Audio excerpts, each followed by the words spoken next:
আসসালামু আলাইকুম রহমতুল্লাহ। আজকে কিছু কথা বলবো, আশা করি ধৈর্য ধরে কথাগুলো শুনবেন। আপনি কখন বুঝবেন আল্লাহ রাব্বুল আলামিন আপনার ওপর খুশি এবং রাজি? যখন দেখবেন ইবাদতের মধ্যে তৃপ্তি পাচ্ছেন, নামাজ, রোজা, হজ, জাকাত এগুলোর মধ্যে যখন তৃপ্তি পাবেন, তখন বুঝবেন আল্লাহ রাব্বুল আলামিন আপনার ওপর খুশি।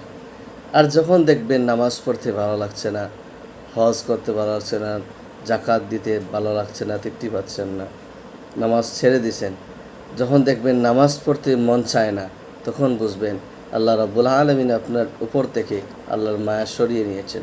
তখনই দেরি না করে সাথে সাথে সেজদায় লুটিয়ে পড়ুন, এখনও সময় আছে।